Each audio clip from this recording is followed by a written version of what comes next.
यमुना झाली, कावेरी झाली, गंगा भागीरथी झाली, गोदावरी झाली, काल कृष्णामाई झाली. आता पुढची नदी आहे ती सरस्वती आहे. सरस्वती नदी ही देवता पण आहे आणि नदी पण आहे.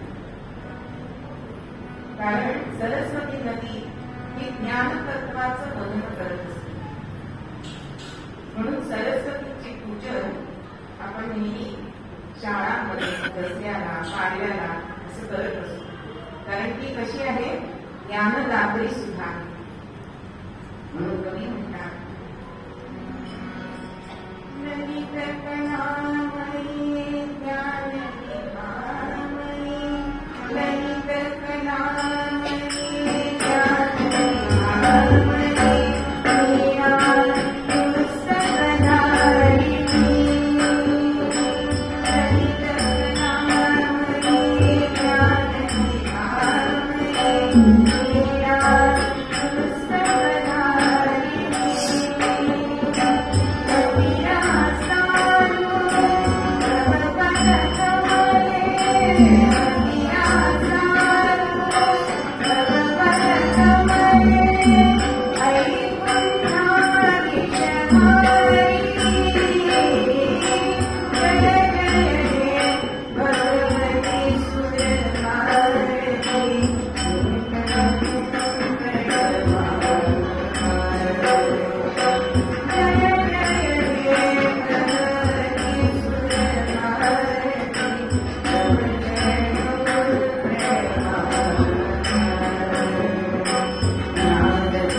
ब्रह्मदेवाची मुलगी आणि हिमालयाची मुलगी गंगा.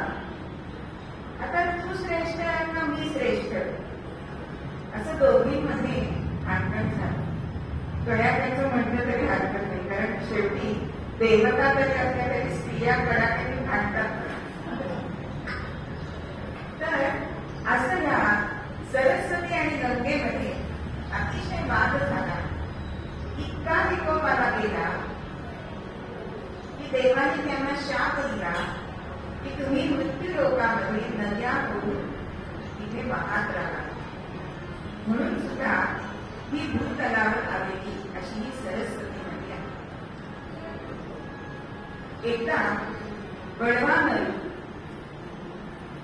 यांनी इतका ह्या भूतलावरती कल्लोळ केला की सगळे प्राणी मात्र त्याच्या आगीमध्ये होरपळून जायला लागले. आणि आता त्याच्यावर उपाय काय म्हणून सगळेजण ब्रह्मदेवाला शरण आले. आता ब्रह्मदेवांनी काय केलंय, एका पात्रामध्ये या बळवानला त्याच्यामध्ये बंदिस्त केलंय आणि त्यांनी आपल्या कन्येला म्हणजे सरस्वतीला ते भांड जे होतं ते समुद्रामध्ये नेऊन टाक असं आज्ञा केली. आता वास्तविक तिला हे कृत्य करायचं नव्हतं, पण पितृ आज्ञा आणि म्हणून तिने ते केलं. ते भांड हातात घेतल्यावर पण अग्नी हातामध्ये घेणं म्हणजे पाठ किती भांड टाकलं असेल बघा. त्याला आपल्याला कुकरचा चटका बसला तर 4 दिवस आपण जोपाट होतो. आणि ते दाह तिला सहन झाला नाही की तिच्या डोळ्यातून अश्रू येते.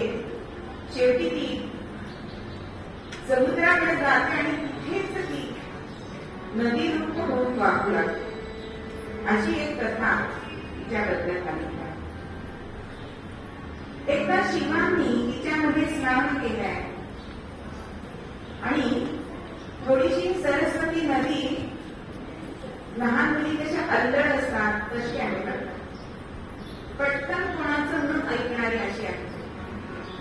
आणि हे शिवांनी केलेलं स्नान तिला रुचलं नाही आणि तिथेच ती नदी रूपाची वाहत होती, ती गुप्त झाली आहे. आणि असं म्हणतात की राजस्थानामध्ये म्हणजे वाळवंटामध्ये गेली. तिच्याबद्दलची चौथी घटना अशी आहे की महर्षी व्यास गणेशाला महाभारत सांगत होते तेव्हा सरस्वतीच्या काठावर, आणि तिचा प्रवाह इतका खळखळ वाहत होता की व्यास महर्षी गणेशाला काय सांगताय, किंवा एखादा आपण जर अभ्यास करत असतो तर आपल्याला दुसरा आवाज जसा चालत नाही. मग शेजारी गाणी लावलेली असो, टीव्ही लावलेला असो, मुलांचा दंगा असो, आपल्याला चालत नाही. तसंच महर्षींना झालंय. आणि त्यांनी या सरस्वती नदीला सांगितलंय की तू वाहत पण शांतपणे वाह. पण तरी सुद्धा उन्मत्त झालेली सरस्वती तिने काही त्यांचं ऐकलं नाही. आणि म्हणून जो लेखनिक आमचा गणेश होता त्या गणेशाला अत्यंत राग आलाय की महर्षींनी सांगून सुद्धा ते ऐकत नाहीये. आणि म्हणून गणेशाने तिला शाप दिलाय की तू एक दिवस नष्ट होशील. आणि हे स्थान बद्रीनाथ जवळ साधारण 1 किलोमीटर वरती आहे. तिथे आपण जर तिचं दर्शन घ्यायला गेलो तर आपण शेजारी उभे असल्यानंतर सुद्धा आपण आपापसात काय बोलतोय हे ऐकू येत नाही. इतका तिच्या पाण्याचा आवाज आपण तिथे ऐकू शकतो. पण नंतर एवढा धोधो तिचा प्रवाह आहे, पण तो कुठे जातो हे मात्र आजतागायत कळलेलं नाही. म्हणून गंगा, यमुना, सरस्वती अशा 3 नद्या आपण ओळीने त्यांची नावं घेतो. पण प्रयागला ती गुप्त झालेली आहे हे आपल्याला दाखवतात. म्हणजे ते गणेशाच्या शापानी असं त्याचा अर्थ आहे. मग ही नदी वाळवंटामध्ये मात्र जर खणून बघितलं तर साधारण 7 फुटाच्या जर खोदलं तर आपल्याला पाणी लागतं. म्हणजे ती उलटी वाहते असं सुद्धा आपल्याला तिथे दिसतं. पण ही सरस्वती नदी आपल्याला काय शिकवते की अशा मी कशी गुप्त झाली तशी तर सगळ्या नद्या गुप्त व्हायला लागल्या तर मानवाचं काय होईल. म्हणून जागा माणसा अशी परिस्थिती आपण मानवाने आपल्या पायावर ठोका मारून आणलेली आहे. त्याच्यानंतरची पुढची नदी आहे तुंगभद्रा नदी. कृष्णा, सरस्वती, तुंगभद्रा. तुंगभद्रा नदी ही सुद्धा 3 राज्यातून वाहते. आंध्र प्रदेश, कर्नाटक आणि तेलंगणा.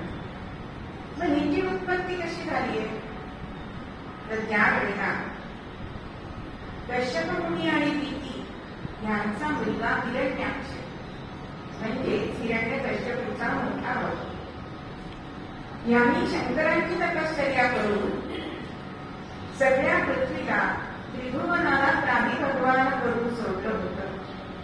आणि तो त्रास सहन न झाल्यामुळे सगळेजण विष्णूंकडे गेले आणि विष्णूंची प्रार्थना करताय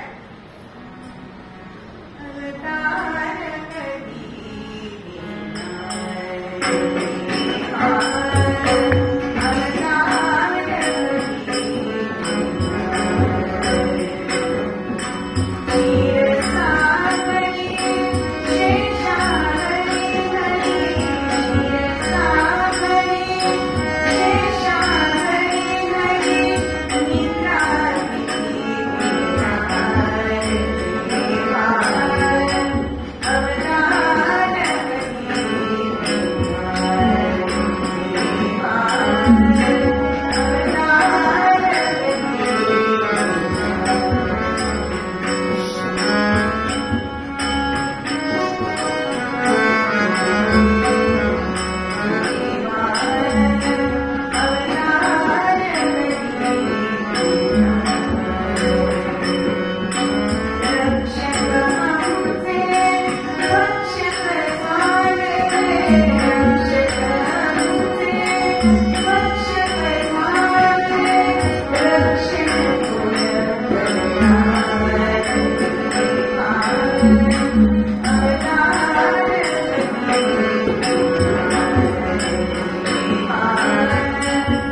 म्हणजे शेतच कुंपणात शेत खायला लागलं तर काय होईल?